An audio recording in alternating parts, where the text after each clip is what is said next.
Hello and a very happy Tuesday to everybody. Today for the critique, we're going to go through a handful of images, a couple announcements. As you all know, it's the first of the month, which is always an exciting time here because it is not only wrapping up our August lighting challenge, but we are kicking off our September lighting challenge, which is this guy right here. This is Poker Puss. He was designed by Chris Ayers. Chris is an art director at Disney. Made this incredible drawing, incredible design, concept art. And Sarah Tarr saw it and was like, I got to do this. So we reached out to Chris. Chris gave us permission to use it. Sarah created the asset for him and modeled them all up. Got his shaders done. He's looking great. And now he's available to you in our asset library and ready to roll. I figured this is a fun challenge because you can, you have several areas where you can really focus in on it. You can do a lot of creativity if you want to take the cards out of his hands and put something else in there. A lot of opportunities for Poker Puss here. Additionally, if we're kicking off a new lighting challenge, it means we are wrapping up another one. So we've got Adam, which was our submission from August. We have a ton of submissions here. They were obviously posted in a couple different locations, so please double check and make sure that I have yours here. We're going to go through them tonight, and we will be announcing the winner tomorrow. And don't worry if you have one of these submitted. I will include it in my critique video for tomorrow. I will also go through these Adam images and doing critiques there. So if you posted an Adam image, even though it's final, I'll still give you some feedback on it to allow you all to continue working if you so choose. But just a lot of really fun assignments here. So, okay, let's hop into today's lighting. So let me rotate over here. Okay, so first up we have Bree, we have Jules, and we have Shravan. So let's start with Bree here. So Bree had this example, and we are looking at these two reference points. And what this one really does is, I mean, this is low quality, but you can tell this is really giving a good sense of scale by that aerial perspective, that atmospheric perspective going up there. And that might be something we want to look into. This one's really nice too in this cool to warm balance, the warm light of the eyes and the mouth all kind of glowing up to really draw our attention there. But feeding into this, there are some areas that we can definitely improve upon. The first thing that I want to notice is, like, if we're looking at this image right here and we take a look at the levels, we'll notice that the majority, it's a darker image, so the majority of the levels are mid-tone down. And then there's a couple of these bright points right up here. But for the most part, it's lower half.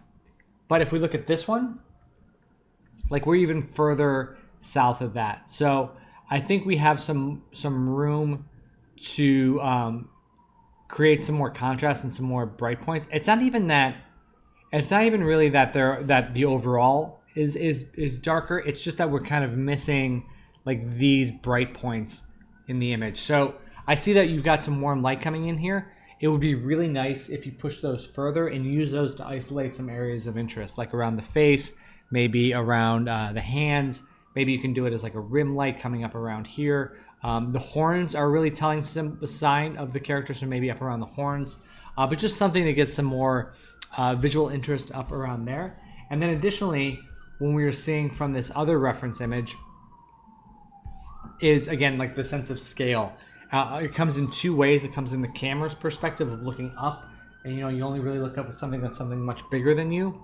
And generally, for the most part, we assume that cameras are at human scale, and I mean it helps that there's a car down here. But just having this fall off as we go up into space could be helpful. And additionally, yeah, if there was just a more variation going up here of the kind of aerial perspective fall off, kind of haze fog. That would be the two main areas that I focus in on right out of the gate. You also have these kind of glowy parts of his uniform, and I would push those one of two directions. Right now, they're kind of living in the middle of glowing and not glowing. So I would either tone them down to make them more of a natural material, or if you want them to glow, I'd push them a little bit stronger so they're a little bit brighter. And then in terms of the actual light source, at this point, since we're going to be pushing some of those warmer values and some other stuff, ask yourself what you want to be the dominant light source. Looking at this reference, like there's this light coming in here, which is pretty dominant, but really the main light sources are these orange lights. Those are what our main attention is. This one's almost like a secondary fill light, although it's rather bright. It's just meant to kind of come in here from the side and create some shaping around here, coming down this way too. Also, like if you look across here, it just kind of like folds over all of those areas. So you could think about something like that as well. We're using the warm elements to really be the key light, the main light, but then using a light kind of coming in from up here or off over to the side here to create that shaping. But I think that would be a good way to proceed from there. All right, Jules, welcome. We've got your Lost World image here. Let's go take these down just a little bit. Okay, so the first thing that I notice is the color palette is slightly different. This one is a little bit cooler overall. Like if you look at the greens in the background, especially, they're much less yellow. And then also this on this side of the character, you can see that his key side is much more of like a bluish tint. So if we let's go ahead and take this, if we take out some of these yellows, there's some of the reds too.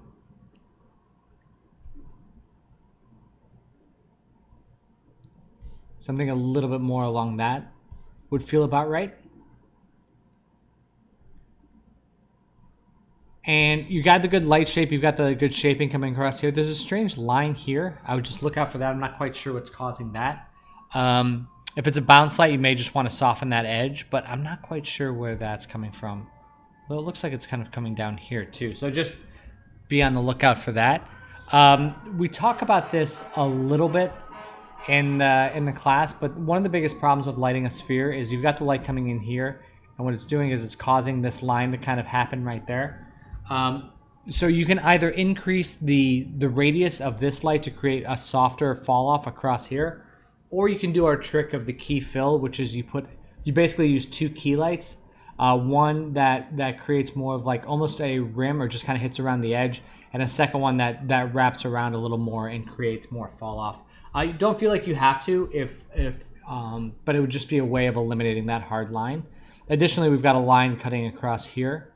So it looks like the same thing's happening with like a top-down light, and that, like you can see it, yeah, like right across there. So just creating some more softness as it wraps around this way. But that's mostly it, I think. Yeah, I think that's mostly it. And then just also looks like there's a hard line down here too that could be associated with the same light that's shining there, but just something to look into as well. I think that's pretty good. Otherwise, I think you're in pretty good shape. So just try and hit those notes and come back and we'll take a look at it again. Shravan. Okay, very cool image. Let's take a look at this. Right. Okay, so let's talk about the character here and how we're able to read the character over the background, because it's a tough read, right? We've got a silhouette. We've got some framing elements. We've got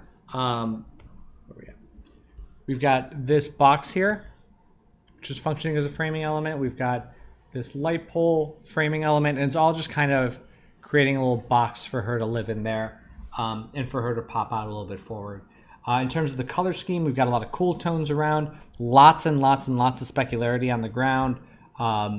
Just like some shimmer picking up here. We've got the street light here that isn't really affecting her too much, but just creating lots of cool tones, a little bit of warmth along the horizon there, and then just getting her darker values to read off of it. So let's take a look here.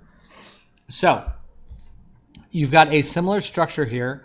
I would, it's actually funny. This is a funny read. I can't tell if this is a wall that goes straight up and down, or if it's extending off into perspective space, because it's pretty even.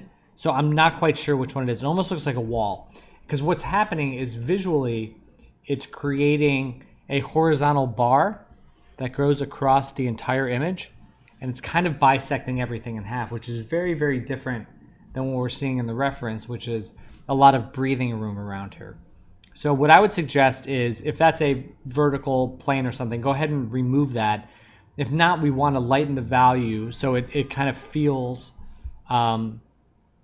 more uniform and a little bit brighter than what we're seeing in the foreground.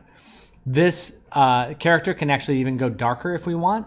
The way that her silhouette is almost kind of like a pure black. I wouldn't go quite that far, but I would go darker than this, and then allow those brighter tones back behind the character to really pop off.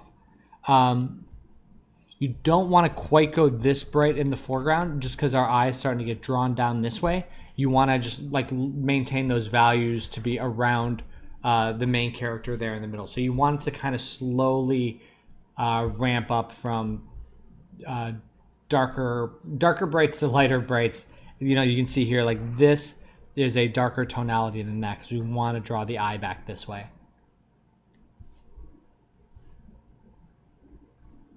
And then you're getting good shaping here on this light post. I think that's working out well.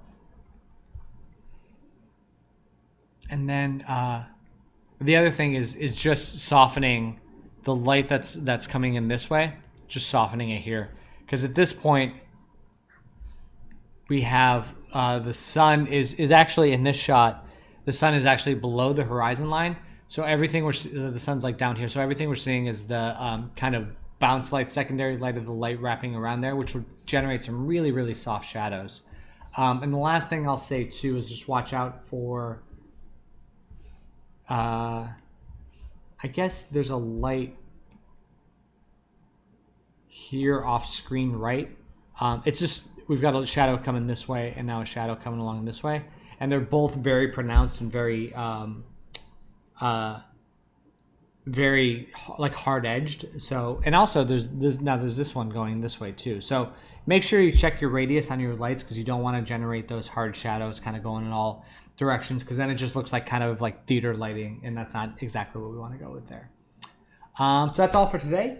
Like I said, I will be doing some atom reviews tomorrow, so don't fret on that. I just want to take a minute to kind of bring them all together and look at all of them, and then we'll go through those. So if you guys have any questions or need anything at all, make sure you post it to the Facebook group, and I look forward to talking to you all very soon. All right, happy lighting, everybody.